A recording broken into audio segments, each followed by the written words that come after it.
The BET Awards was an absolute mess.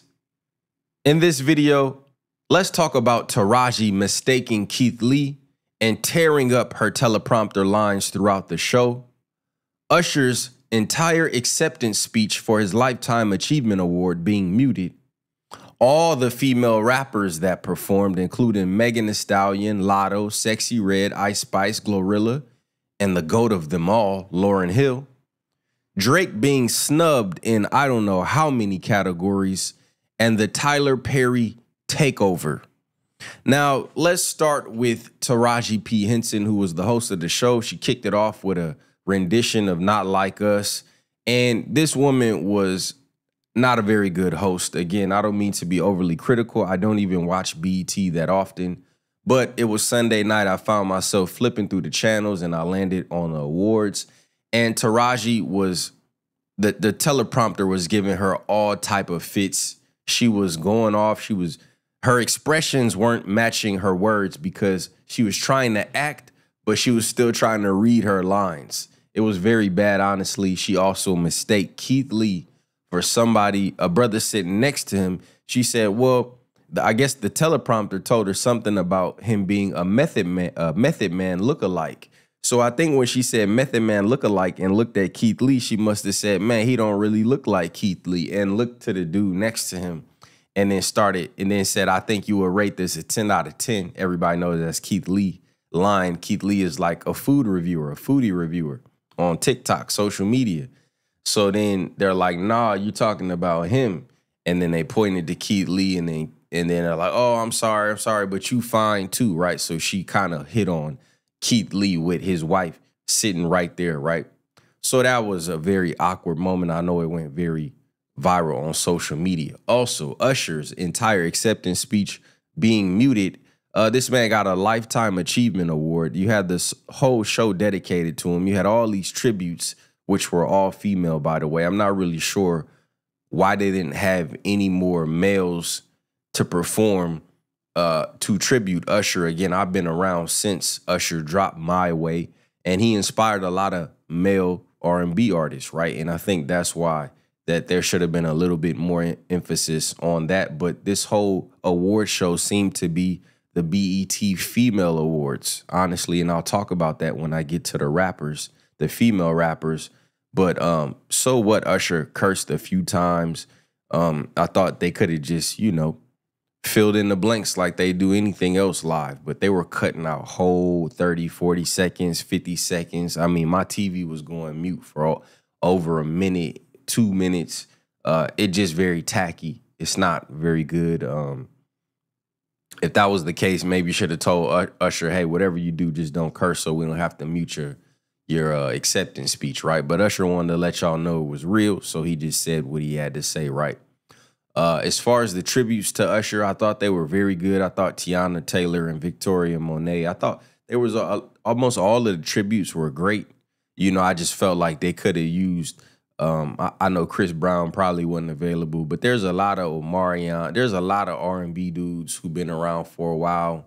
I saw Avery Wilson say that he was available and stuff like that. That dude got great vocals, right? But that leads me into the other thing I noticed about this, and is that they seem to intentionally book all the female rap performers and almost no male rap performers, right? I watched most of the show. Megan performed. She came up there a couple times. She came up there when Glorilla was performing. Sexyy Red, Latto, Ice Spice, Lauryn Hill. Well, let me break down what I've seen from each of them, right? Megan is Megan. I like Megan. I think she can rap. I think she's one of the most attractive she probably is in the top 2 attractive out of all of them, top 3 attractive out of all of them. She can rap. She can dance a little bit as far as, twerking. She's a good performer, man. I got nothing really wrong to say about her. The next one I think I might have seen was Sexyy Red. And Sexyy Red is honestly, again, she's probably being pushed by the alphabet organizations. I thought it was interesting that she had the White House and the government and all of this Secret Service type of set, right? Her set was very government based, right? And I feel like those are the exact people that are pushing her, people in the highest places, the people that are trying to sway young black girls and stuff like that. And I'm just not a fan of Sexy Red, but hey, to each their own. I don't think her music is good. I think her beats hit right, but as far as what she says on tracks, her rap ability, her singing ability, I don't see it, right? Now let's talk about Lotto, who I like. Okay, I like Lotto a lot. Lotto, she did her rap thing, but she came out with a very reflective song. She's chilling in her, her nightgown type of thing. It was kind of sexy, and she just kind of like, rap her life story and talk about, her journey. And then she went into her sexy shit, right? What you gonna give me for my birthday? I think Lotto's probably the most attractive, if not one or the two, between Lotto and Megan, and then Ice Spice a close third. But I like that Lotto's her set. I think I know she could rap, right? I know she could rap, and she clearly got talent, right? One thing about all these female rappers, none of them can't dance. That's what I noticed. They're very stiff, and nobody's stiffer than Glorilla. Listen, man, I don't know why Glorilla's voice is so deep. She got no hips. She built kind of like a boy. I know this is kind of, for all the Glorilla fans, they're probably saying, man, she cooked. But I don't know, man. She has a lot of masculine features to me. You know what I mean? When I look at her, she kind of look like a boy. She kind of talk like a boy, a young teenager. I don't know. Her voice is deeper than mine, in my opinion. I don't know how that's possible. But again, her performance, super stiff. I mean, that girl can't dance for nothing. I don't even know a girl that's that stiff, right? But she's super stiff. She probably do got the most hitting song, maybe some of the most hitting songs, right? She got good ear for beats. She come from, Memphis, and they got good flavor out there, man. I mean, you talking about, the seeds of LeChat, you know what I'm saying? So anyway, but Glorilla, I wasn't feeling her. I wasn't feeling Sexy Red. Megan was cool. Lotto was cool. And then Ice Spice, man. Why was Ice Spice set a gas station? I don't think Ice Spice can rap, but I do think she got a fat booty, and she made sure to shake it all over all these girls were shaking their ass.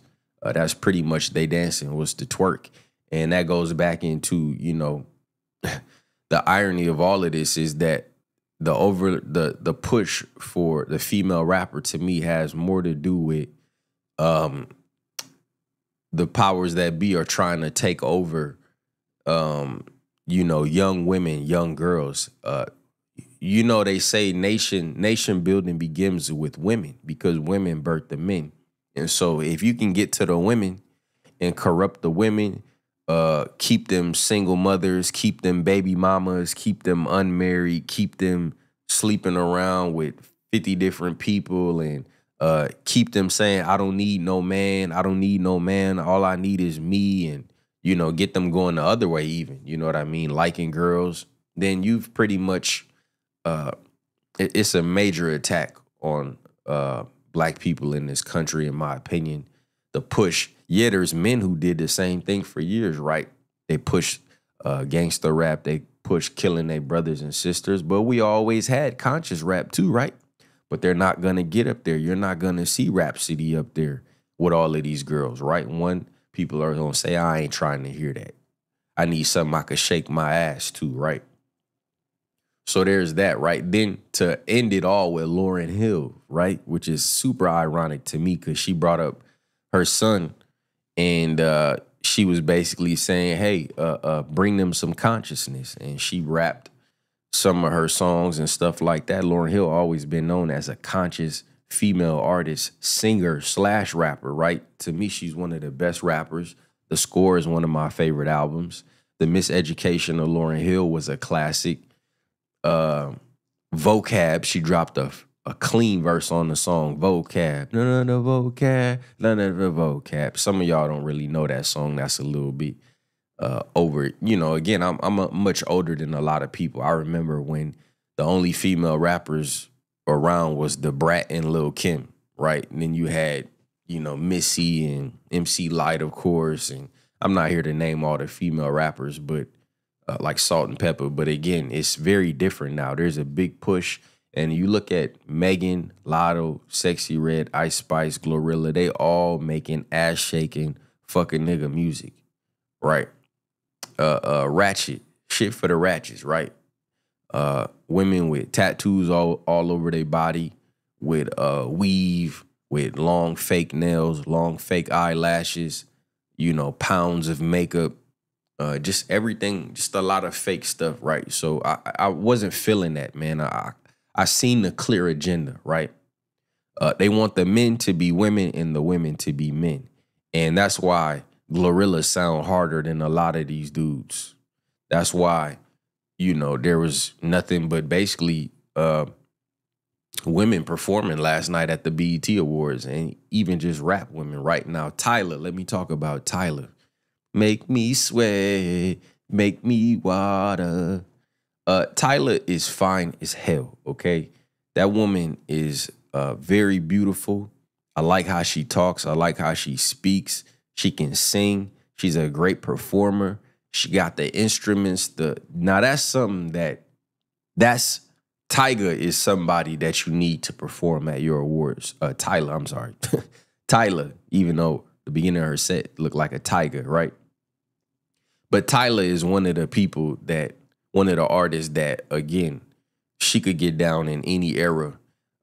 She kind of reminds me of Aaliyah in a lot of ways. Like, maybe they trying to recreate. I always see the music industry trying to recreate people. They try to recreate Beyonce. I seen a lot of Beyonce replicas last night. I seen a lot of Lil Kim replicas last night.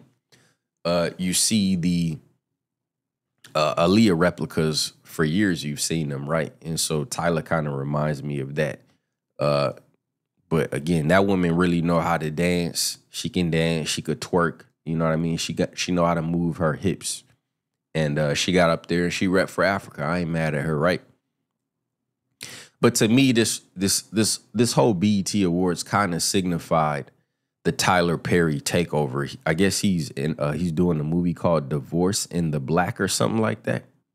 And it stars a dude who's actually getting divorced to one of the Maury sisters in real life. Again, I don't really keep up with BET. I literally do not watch BET. I couldn't name you one show on there. I just know there's a lot of Tyler Perry shows on there now. I haven't watched BET consistently, man, since Free was on 106 in Park. Since Rap City and 106 in Park was on, right? So that's my thoughts on the BET Awards. Let me know what y'all thought. Let me know what I missed in there.